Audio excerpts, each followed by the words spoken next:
할렐루야. 하나님의 크신 사랑이 이 새벽에 우리 가운데 가득한 줄 믿습니다. 오늘 우리는 로마서 13장 8절로 14절의 본문을 통하여 하나님의 자녀답게 살기라는 제목으로 말씀을 함께 나누도록 하겠습니다. 로마서의 말씀은 하나님의 정체성에 대하여 거듭 강조로 이루어져 있습니다. 하나님의 자녀가 되는 것의 주체는 인간이 아닙니다. 인간의 노력과 수고의 결과로 자녀라는 특별한 대상이 된 것이 아니라 오직 하나님의 작정과 은혜로만 완성된 전적 100% 하나님의 사역의 결과입니다. 정체성이라는 것은 무엇입니까? 정체성은 말 그대로 마음의 자세와 삶의 태도, 그러니까 우리가 살아가는 방향을 제시하는 것입니다. 이렇게 정리할 수 있죠. 하나님의 자녀라고 불리우는 신자는 자신의 뜻대로 살아가는 자들이 아니요 성령의 내주하심을 따라 살아가는 자들입니다. 내 스스로 작정하고 계획을 세우고 살아가는 자들이 아니라 오직 하나님의 뜻과 목적을 따라 살아가는 자들입니다. 오늘이라는 24시간도 하나님께서 목적하셔서 우리에게 허락하여 주셨고 우리는 하나님의 목적을 따라 오늘을 살아가는 자들입니다. 그래서 사도 바울은 신자의 정체성을 3가지로 정의하셨습니다. 항상 기뻐하라, 항상 기도하라, 항상 감사하라. 이 3가지를 위하여 인간은 노력하고 의지적으로 행하는 실천 덕목이 아니라 우리를 향하신 하나님의 뜻을 이루는 삶이라고 말할 수 있습니다. 사랑하는 성도 여러분, 하나님 때문에 기뻐하시길 바랍니다. 하나님 때문에 감사의 이유가 가득하길 바랍니다. 하나님과 동행하는 기도의 삶을 사시길 바랍니다. 이 삶을 내 속에서 충만하게 하고 내가 먼저 누리고 그 사랑을 전한 자가 신자의 바른 삶이라고 말할 수 있습니다. 신자의 삶은 그러므로 누림입니다. 누림, 엔조이. 하나님의 은혜를 누리는 자들이죠. 하나님이 어떤 분이시고 우리는 어떠한 사랑을 받았는가, 그 사랑은 무한하고요 영원합니다. 그래서 우리는 하나님을 알면 알수록 우리 인생에서 누림이 많습니다. 어떤 것에 눌림을 받는다라는 게 아니라 누리는 것입니다. 왜요? 내가 세상을 다 가졌기 때문입니다. 하나님의 사랑을 가졌기 때문에 그 사랑을 가진 자로서 이 사랑을 누리며 살아가는 것입니다. 시편 37편 4절에 보면 또 여호와를 기뻐하라, 저가 내 마음의 소원을 이루어 주시리로다. 원래 히브리어 해석을 보면요, 여호와로 인하여 마음이 부드러워지고 기쁘게 되다라는 뜻입니다. 이런 의미죠. 기쁨은 오직 주님에게서 찾아라. 주님께서 내 마음의 소원을 들어주신다. 누림입니다. 하나님 때문에 기쁨으로 살아가는 자가 신자라는 것이죠. 어제 내가 기쁜 이유도 하나님 때문이어야 됩니다. 오늘 내가 기뻐해야 될 이유도 하나님 때문입니다. 내일 우리가 기쁨을 누릴 것도 바로 하나님 때문입니다. 사도행전 13장 48절에 이방인들이 듣고 기뻐하여 하나님의 말씀을 찬송하며 영생을 주시기로 작정된 자는 다 믿더라. 영생을 선물로 주신 것을 믿을 수 있는 믿음조차도 선물로 주신 하나님의 말씀을 듣고 기뻐하는 것이 바로 누림입니다. 영생을 선물로 주실 것을 믿는 믿음도 우리 힘이 아니라는 사실입니다. 이조차도 하나님의 선물입니다. 은혜로 구원을 얻은 것을 믿는 믿음도 하나님의 선물이니 우리가 할 것은 무엇입니까? 우리가 주체가 아니라 우리는 객체입니다. 어떻게 해요? 하나님이 주신 것을 누리는 겁니다. 아빠가 아들에게, 딸에게 선물을 줬어요. 그 선물을 누리는 거예요. 마음껏 가지고 놀면 되는 것입니다. 그러한 누림의 삶을 살아가는 우리가 이 땅에서 살아야 될 원칙을 오늘 본문에서 말씀하고 있습니다. 저는 이렇게 생각해 봤습니다. 하나님으로부터 허락된 기쁨의 삶을 살아가는 자는 만족의 삶을 사는 것입니다. 전에도 말씀드렸지만 우리는 매일마다 만족을 위하여 만족을 꿈꾸며 살아갑니다. 어떻게 만족할 수 있습니까? 누리면 만족하게 됩니다. 이것을 다른 말로 표현하면 감사하는 것입니다.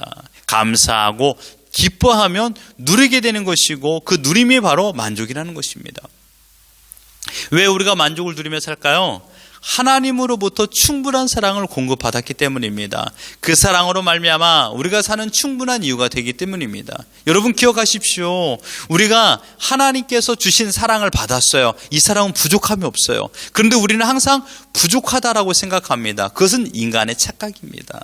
아닙니다. 하나님께서는 우리에게 충만한 사랑을 주신 줄 믿습니다. 어떻게 할 수 있습니까? 바로 예수 그리스도를 통하여 할 수 있습니다. 예수님은 성육신하셔서 십자가에 죽으시고 부활하셔서 하나님의 사랑을 완전하게 이루셨습니다. 할례자나 무할례자나 유대인이나 이방인, 남녀노소 신분의 차별 없이 죄인이든 적은 죄인이든 큰 죄인이든 모두에게 하나님께서 그 사랑을 허락하여 주셨습니다. 그 사랑을 받아 그 사랑을 나누는 자가 바른 신자의 정체성을 지켜나가는 자들입니다. 바울은 성도들이 세상에 존재하는 모든 사람들에게 받은 사랑을 베풀어야 된다고 말하고 있습니다. 신자는요, 땅에서부터 올라오는 사랑을 받은 게 아니라 하늘로부터 내려온 사랑을 공급받은 자들입니다. 이제 그 사랑을 어떻게 해야 될까요? 우리 옆 사람에게 나눠야 됩니다. 부족한 자들에게, 힘들어하는 자들에게, 괴로움 속에 있는 자들에게 나눠줘야 됩니다. 예수님은 하나님의 사랑을 받았습니다. 그리고 그 사랑을 나눠주셨습니다. 사랑의 빛을 죄인들에게 갚아주셨습니다. 울고 있는 나인성 과부에게, 외동딸의 죽음 앞에 소망을 잃은 회당장에게, 오늘이라는 삶의 무게로 대인 기피증에 있는 사마리아 여인에게, 비난과 경멸의 시선에 갈 곳 없어 외로운 인생을 살아가는 세리장 삭개오에게 예수님은 그 사랑을 나눠주셨습니다. 가난의 짐보다, 질병의 짐보다, 외로움의 짐보다 더 감당하기 어려운 죄의 짐을 해결하기 위하여 친히 십자가에 죽어 사랑을 우리에게 주셨습니다. 우리가 받은 사랑은 현실의 삶에서 좀 더 나은 순간적인 만족만을 주는 그러한 현세적인 사랑이 아닙니다. 우리가 받은 사랑은 제한적이지 않은 유통기한이 없는 사랑입니다. 무한한 사랑을 받은 자들이기 때문에 우리도 그 사랑을 증거하는 삶을 살아야 됩니다. 그래서 우리가 9절에 보면 간음하지 말라, 살인하지 말라, 도둑질하지 말라, 탐내지 말라라고 말하고 있습니다. 어떻게 해요? 우리가 왜 이 말씀을 지킬 수 있는 자들이 되었습니까? 그것은 바로 하나님의 사랑에 충만함이 있기 때문입니다. 만족이 있기 때문입니다. 그런데요, 이 네 가지를 자세히 보면요, 만족하지 못한 자들에게 나오는 행동들입니다. 여러분, 왜 간음할까요? 왜 살인할까요? 왜 도둑질할까요? 왜 탐낼까요? 이유는 한 가지입니다. 만족하지 못하기 때문입니다. 받은 사랑에 대한 만족이 없는 상태의 행동입니다.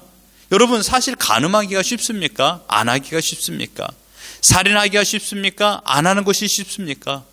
행동으로 이 간음이나 살인, 도둑질 이걸 옮긴다라는 것은요, 갑자기 충동적으로 되지 않습니다. 많은 시간과 고민과 열정을 쏟아야만이 범죄를 실행으로 옮길 수 있습니다.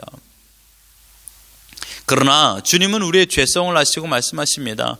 우리들의 내면에는요, 죄를 짓고자 하는 본성이 뿌리 깊게 박혀 있습니다. 우리가 죄를 안 지려고 노력하지만 그러나 죄의 유혹에 쉽게 넘어지는 것을 매일마다 경험하지 않습니까? 성경은 간음하지 말라, 살인하지 말라, 도둑질하지 말라, 탐내지 말라라는 소극적인 노력을 강조하는 대신 보다 적극적인 노력을 강조하고 있습니다. 그러나 이런 것들을 잘 지키려면 어떻게 해야 될까요? 정답은 간단합니다. 사랑하면 됩니다. 사랑하면 간음하지 않습니다. 사랑하면 살인하지 않습니다. 사랑하면 도둑질하지 않고, 사랑하면 내 이웃의 것을 탐내지 않습니다. 주님은 가장 커다란 계명을 내 마음과 목숨과 힘과 뜻을 다하여 주 너의 하나님을 사랑하고 내 이웃을 내 몸처럼 사랑하라라고 말씀하셨습니다. 하나님을 정말 사랑한다라면 하나님보다 더 소중히 여기는 우상을 깨트릴 수 있습니다. 그 우상이란 생활 속에서 하나님보다 더 사랑하는 모든 것들입니다. 그러니 여러분 기억하십시오. 우리의 제1 사랑의 대상은 세상이 아니라 하나님이십니다. 그 하나님을 사랑하고요, 그 사랑으로 우리 가족을 사랑하는 것입니다. 그 하나님의 사랑을 받음으로 우리의 이웃을 사랑하는 것입니다. 성도는 하나님의 조건 없는 사랑과 은혜를 체험한 사람들입니다. 그러므로 하나님이 나를 얼마나 사랑하시는가를 깨닫는 그 순간 동시에 주어진 선물이 있는데 그것은 로마서 5장 3절의 말씀입니다. 소망이 부끄럽게 아니함은 우리에게 주신 성령으로 말미암아 하나님의 사랑이 우리 마음에 부은 바 됨이니라고 말하고 있습니다. 하나님의 사랑이 우리 마음에 부어졌다라고 말하고 있습니다. 우리는 하나님의 사랑을 받은 것이 없다라고 생각하죠? 아닙니다. 우리가 예수 그리스도를 나의 구주로 영접하는 그 순간 우리는 하나님의 사랑을 마음껏 마음에 받고 있는 것입니다. 우리는 평생 동안을 사랑하고도 남는 사랑을 이미 받은 사람들입니다. 그러므로 우리는 이 사랑의 힘을 의지하여 사랑할 수 있습니다. 이웃 가운데서 이러한 사람들을 만나볼 수도 있습니다. 교회 안에서도 이러한 사람들을 만날 수 있습니다. 누굴까요? 사랑을 받았음에도 불구하고 사랑하지 않아서 사랑에 실패한 사람들입니다.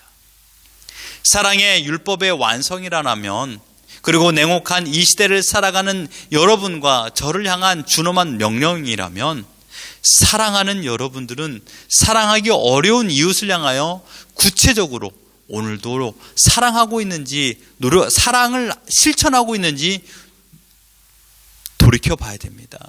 내가 정말 사랑을 실천하고 있는가?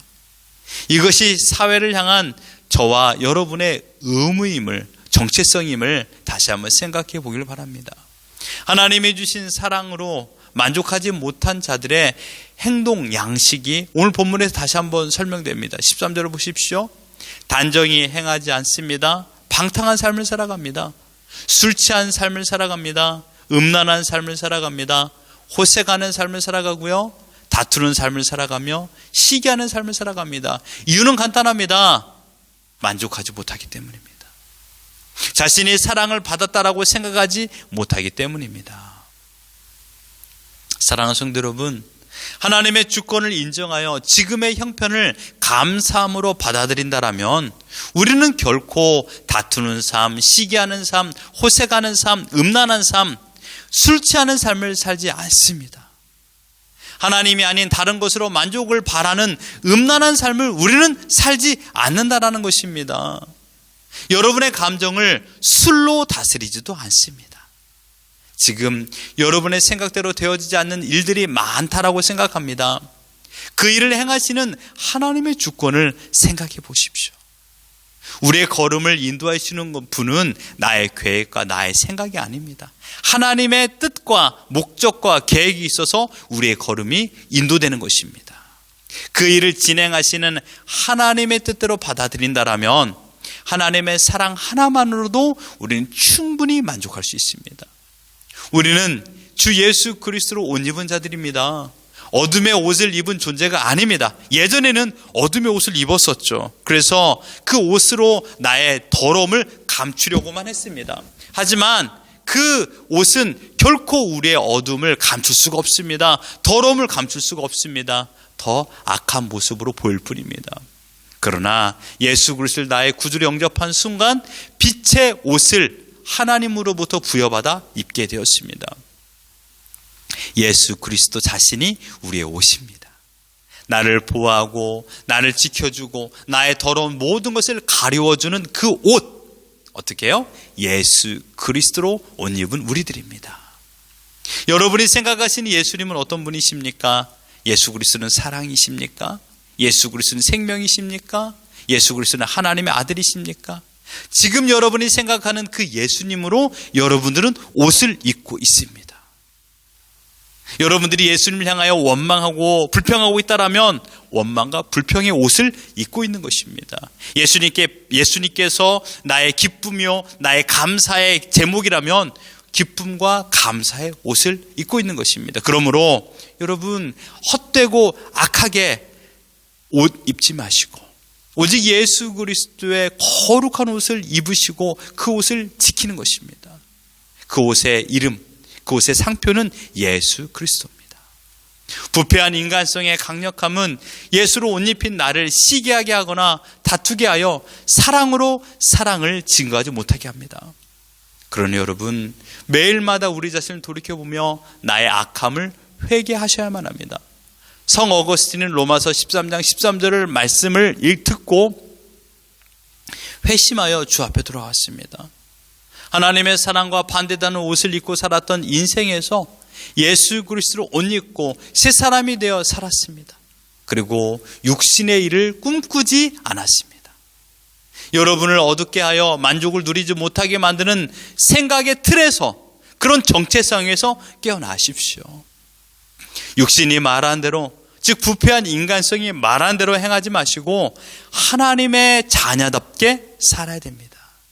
예수 그리스도를 옷 입은 자로서 바른 사랑으로 행하며 내 이웃을 내 자신같이 사랑하는 하나님의 친백성으로 오늘을 살아가는 우리 모두가 되기를 예수 그리스도 이름으로 축원합니다.